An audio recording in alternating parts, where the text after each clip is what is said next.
ಕುಮಟಾ ರಸ್ತೆಯಲ್ಲಿ ಒಂದು 11 ಬ್ರಿಡ್ಜಸ್ ಅನ್ನು NHAI ಅವರು ಕನ್ಸ್ಟ್ರಕ್ಷನ್ ಮಾಡ್ತಾ ಇದ್ದಾರೆ. ಈಗ ಲಾಸ್ಟ್ 10 ಡೇಸ್ ಅಲ್ಲಿ ನಮಗೆ ಬಂದಿರುವ ಮಳೆನಲ್ಲಿ ಒಂದು ಬೆಣ್ಣೆಹೊಳ ಹತ್ರ ಒಂದು ಟೆಂಪ್ರರಿ ಅವ್ರು ಏನು ಲೈಟ್ ವೆಹಿಕಲ್ಸ್ ಪಾಸೇಜ್ಗೆ ವ್ಯವಸ್ಥೆ ಮಾಡಿ ಕೊಟ್ಟಿದ್ರು, ಅದು ಬ್ರೀಚ್ ಆಯಿತು ಭಾರಿ ಮಳೆ ಇರೋದ್ರಿಂದ. ಇದು ಆದಮೇಲೆ ಇಮಿಡಿಯೇಟ್ಲಿ ಆ ಬ್ರಿಡ್ಜ್ ಅನ್ನು ಕಂಪ್ಲೀಟ್ ಮಾಡಿ ಅಂತ ನಮ್ಮ ಕಡೆಯಿಂದ ಮತ್ತು ಸ್ಟೇಟಿಂದ ಕೂಡ NHAI ಅವರಿಗೆ ಡೈರೆಕ್ಷನ್ಸ್ ಬಂತು. ಸೊ ಅಲ್ಲಿ ಆ ಭಾಗದಲ್ಲಿ ಇರುವ ಬ್ರಿಡ್ಜ್ ಈಗ ಕಂಪ್ಲೀಟ್ ಆಗಿದೆ. ಲೈಟ್ ವೆಹಿಕಲ್ಸ್ಗೆ ಮೂವ್ಮೆಂಟ್ ಅನ್ನು ಅಲೌ ಮಾಡಿದ್ದೀವಿ.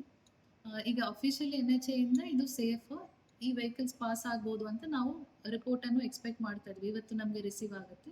ಆಮೇಲೆ ನಾವು ಕ್ಲಿಯರ್ ಡೈರೆಕ್ಷನ್ಸ್ ಯಾವ ಥರ ವೆಹಿಕಲ್ ಹೋಗ್ಬೋದು ಅಂತ ತಮಗೆ ಶೇರ್ ಮಾಡ್ತೀವಿ. ಈಗ ಮೇಡಮ್, ಈಗ ಇನ್ನೆಷ್ಟು ಪೆಂಡಿಂಗ್ ಇದೆ ಮೇಡಮ್ ಸೇತುವೆ ಮಾಡುವಂಥದ್ದು? ಈಗ 11 ಬ್ರಿಡ್ಜಸ್ ಅಲ್ಲಿ ಒಂದು ಈಗ ಕಂಪ್ಲೀಟ್ ಸ್ಲ್ಯಾಬ್ ಹಾಕಿ ಕಂಪ್ಲೀಟ್ ಮಾಡಿದ್ದಾರೆ.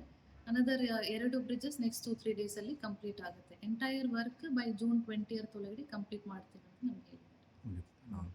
ಬಟ್ ಈಗ ಅಕಸ್ಮಾತ್ ಈಗ ಯಾಕೆ ಶಾಲೆನೂ ಕೂಡ ಪ್ರಾರಂಭ ಆಗ್ತಾ ಇದೆ, ಸೊ ಮಕ್ಕಳಿಗೆ ಹೋಗ್ಲಿಕ್ಕೆ ಶಾಲೆಗೆ ಮತ್ತೆ ಅಲ್ಲಿ ಹಾಸ್ಪಿಟಲ್ಸ್ಗೆ ಹೋಗೋದಕ್ಕೆ ನಮಗೆ ಸಮಸ್ಯೆ ಆಯಿತು. ಆ ಬ್ರಿಡ್ಜ್ ಕನ್ಸ್ಟ್ರಕ್ಷನ್ ಕಂಪ್ಲೀಟ್ ಆಗಿರಲಿಲ್ಲ, ಮತ್ತೆ ಟೆಂಪ್ರರಿ ರೋಡು ಕಟ್ ಆಯಿತು.